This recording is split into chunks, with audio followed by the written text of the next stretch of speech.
En estos momentos vamos a escuchar la palabra de Dios. Dispón tu corazón para que el mensaje llegue hasta lo más profundo de tu ser.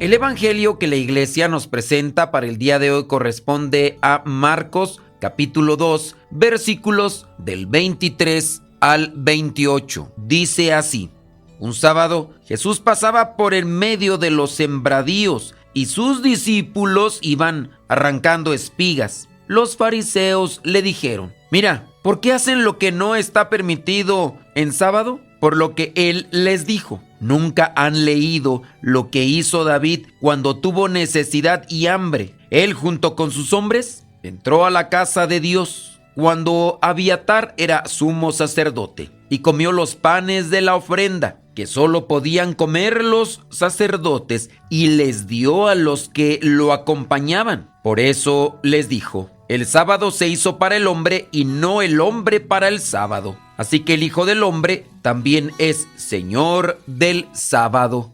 Palabra de Dios. Te alabamos, Señor. Señor Jesucristo, nuestro divino Salvador, enseñando a los hombres el fuego de tu amor. Buscando dentro de lo que es este pasaje que la iglesia nos presenta el día de hoy, encontramos este mandamiento, precepto sabático, donde se censuraba, señalaba, se criticaba al Señor Jesús porque hacía algunas actividades en día sábado. Este fue otro de los motivos de conflicto con los fariseos. A este aspecto o esta postura o actitud demasiado rígida por parte de los fariseos, donde solamente estaban viendo quién no cumplía para regañarle, se le llama en los aspectos o en los ambientes bíblicos legalismo, que no es una idea abstracta, es decir, no es algo que solamente se vivía en aquellos tiempos. En la actualidad se vive todos los días. Muchas veces sin darnos cuenta, el legalismo, incluso con buena intención. El legalismo no es simplemente amar la ley o valorar las normas. El problema surge cuando las leyes ocupan el lugar de Dios y también de la persona. Nosotros hemos visto que hay que respetar las leyes del tráfico, las reglas, semáforos, y también cuestiones de velocidad. Pero sabemos que cuando hay una urgencia, esas normas tienden a no cuidarse. Principalmente tiene que hacerlo alguien, como en este caso una ambulancia o patrulla, que hará sonar la sirena, que en ocasiones cometen cierto tipo de abusos. Por ejemplo, estas personas que trabajan con estos medios de transporte, cuando ya se termina su hora de trabajo, para regresar a los lugares donde ellos tienen que llegar, activan las sirenas sin esa necesidad realmente de que el tráfico, los automóviles que se encuentran en el camino, les abran paso, y que solamente tendría que ser para cuando la necesidad de salud lo requiera con alguno, ya sea para los bomberos, para la ambulancia o en su caso para una patrulla que tenga que acudir a alguna necesidad social. Y sí, ahí tanto los semáforos como las leyes de tránsito se evaden, pero por una necesidad. El problema aquí sería cuando las necesidades no son tomadas en cuenta. Entonces, la ley, la regla, ocupa el lugar. Y hablando del pasaje del día de hoy, la ley ocupa el lugar de Dios y de la persona. Dice ahí que un sábado Jesús pasaba por en medio de los sembrados y sus discípulos iban arrancando espigas para comer. ¿Tenían hambre? No tienen que hacer eso. La ley ocupa el lugar de la persona. Jesús sanará a otros. Lo hace en sábado. Esta situación sigue siendo también un riesgo de actualidad. El problema de ser legalistas hoy, se aplica la norma, la regla, por encima de la persona. Hablando de cuestiones eclesiales, A veces se ha negado la ayuda o acompañamiento espiritual a alguien porque no cumple con las cosas. Recordemos aquella situación realmente triste, desgarradora, donde un sacerdote no quiso realizar los oficios a un difunto cuando supo quién era. ¿Y todo por qué? Porque no venía o no participaba los domingos de la Santa Misa. Ya me dijeron que fue fulano de tal el que murió. No le voy a hacer nada. Sáquenlo. Es una basura. Cuando estaba en vida no venía a misa. No venía a reconciliarse con Dios. Saquen esa basura. La familia y el pueblo quedaron consternados con la actitud de este siervo de Dios que tenía que haber mostrado misericordia, compasión.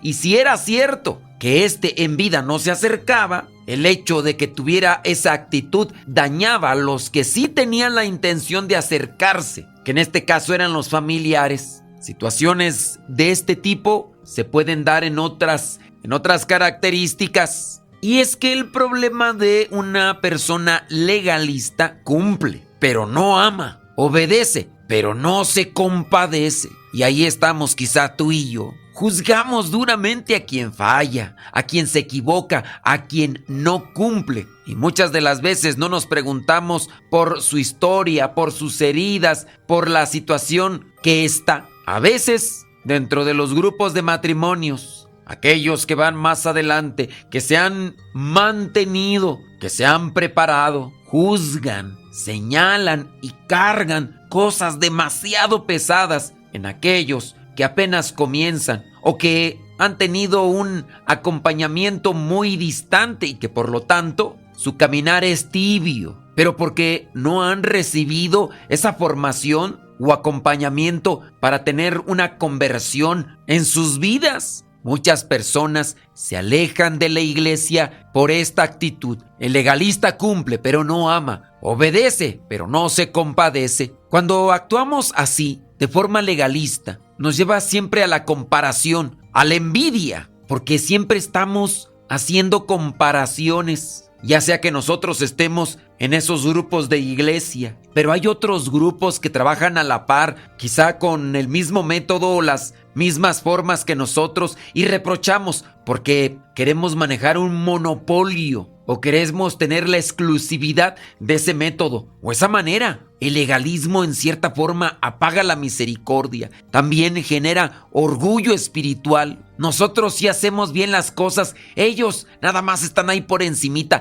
No los deberían de dejar. Es algo ofensivo lo que están haciendo. A ellos no les va a rendir, a ellos no les va a servir. Creerse superior por lo que hacemos, por lo que tenemos, por lo que conocemos, a eso nos puede llevar el legalismo. Y vaya que de eso tenemos bastante. El desprecio, las posturas o comportamientos hirientes, lastimosos, ofensivos, denigrantes hacia aquellos que no han tenido el mismo acompañamiento o no han tenido esa claridad en el camino para poder corregir su actitud, su manera de ver la vida. No por ser más legalistas, no por ser más severos, no por ser más agresivos y violentos contra el que se equivoca o no cumple, quiere decir que somos más santos. Muchas veces la gente obedece más por temor a castigos y no por amor a Dios. Ahí es donde también tendría que darse un cuestionamiento de cómo estamos anunciando el mensaje de Cristo, ya que hay muchas personas que pudieran estar obedeciendo solo y únicamente por miedo, por temor, mas no por amor. Ya se va a acabar el mundo. Los acontecimientos que se dan en la naturaleza y en nuestra sociedad solamente son un preludio de lo que ya viene. Arrepiéntanse, pecadores, hijos de María Morales. Porque así hay grupos y así hay personas que castigan, amedrentan y hacen que la gente solamente se llene de miedo. Ciertamente, cuando adoptamos esta postura o comportamiento legalista, no toleramos lo nuevo. Dígase en el caso de muchos de nosotros que tenemos ya mucho tiempo caminando. Yo ya tengo tantos años, y a veces hasta a forma de presunción, de vanagloria, andamos armando demasiado revuelo haciendo demasiada polvadera, que ya tengo 10, que ya tengo 15, que ya tengo 20, 25 haciendo esto. Yo hago y deshago y he ido para allá, he ido para acá y yo junto tanta gente, yo tengo tantos seguidores y legalismo que nos lleva a cerrar el corazón a la acción del Espíritu Santo. Cuando ya viene una persona que está también evangelizando, utiliza quizá otras maneras dentro de lo correcto y lo justo, y empezamos a criticar o empezamos a observar. Es que ya escuché que por ahí también andan haciendo lo que nosotros hacemos y ya fui a investigar y no lo están haciendo bien. Y es que lo que hacen ellos no es correcto, pero es lo que tú dices. Está dentro del margen, se les da permiso porque no es negativo, solamente es diferente, es nuevo, pero es propio, es sano, no es contradictorio, no deforma. Y por eso igual dentro de la novedad está ayudando a las generaciones nuevas. No, pero es que tienen que hacerlo como nosotros lo estamos haciendo ya, con 20 años, con 25, con 30. Hay cosas que se pueden permitir, pero nosotros rechazamos las nuevas formas de evangelizar solo porque siempre lo hemos hecho de esta manera y ahora ellos tienen hasta más gente. Es pura llamarada de petate. Con esas posturas se sofoca la vida del espíritu. La relación con Dios dentro del legalismo a su vez se hace mecánica. Muchas veces se cumplen las cosas. Sí, se hace quizá oración, pero no hay amor, no hay compasión, no hay misericordia, no hay humildad. Hacer las cosas de forma mecánica no produce esperanza ni puede darnos el regalo de la fe. Con esas posturas se pierde una experiencia viva de Dios. Hablando de legalismo, como tal se puede mirar dentro de la liturgia. Corregir públicamente a alguien por un gesto litúrgico mínimo para humillarlo no es correcto. Se pierde el sentido. Sí hay que corregir, pero no hay que hacerlo en tono de humillación. La liturgia ya tiene una estructura, una regla, no es que cada quien haga lo que quiera, pero hay que corregir con caridad. Muchas veces nosotros nos dedicamos solo a enseñar reglas, pero no anunciamos el amor de Dios. Ejemplo cotidiano, ¿no? La catequesis, cuando está centrada en lo que está permitido, lo que es prohibido, pero no se habla de relación con Dios. Y esas posturas pues solamente llegan a formar cumplidores, pero no discípulos de la buena nueva. A veces se aplican normas sin discernimiento. Juzgar, por ejemplo, situaciones familiares complejas, sin acompañamiento pastoral. Por ejemplo, ¿quién va a llevar las ofrendas? Que no las lleve una persona que esté en una situación de pecado escandalosa. Y pon tú que ya le dijeron a alguien y lo hizo, pero ahora se hace una persecución sangrienta. ¿Quién lo dijo? Y no se tiene que hacer. Y se anda armando tremendo escándalo por esa situación. Más misericordia, más amor, más caridad. Veamos que en este pasaje el Señor no es que esté en contra de lo que presenta el sábado, pero la compasión, la misericordia, el amor, la caridad son las cosas por las que se nos va a juzgar y no por lo que cumplimos o no cumplimos en esta vida. Es cierto, vivir conforme a los reglamentos, leyes, cánones que ofrece la Iglesia nos aseguran formarnos bien, pero no seamos injustos. Pidámosle al Espíritu Santo que ilumine nuestros pensamientos, ilumine nuestro hablar, ilumine nuestro corazón, para que lo que pensemos, digamos y sintamos sea siempre conforme a la voluntad de Dios. La bendición de Dios Todopoderoso, Padre, Hijo y Espíritu Santo, descienda sobre cada uno de ustedes y les acompañe siempre. Soy el Padre Modesto Lule, de los misioneros servidores de la palabra. Vayamos a vivir el Evangelio. Lámpara es tu palabra para mis pasos, luz en mi sendero. Lámpara es tu palabra para mis pasos, luz en mi sendero. Luz, tu palabra es la luz. Luz, tu palabra es la luz. Yo guardaré tus justos mandamientos. Señor, dame vida según tu promesa. Lámpara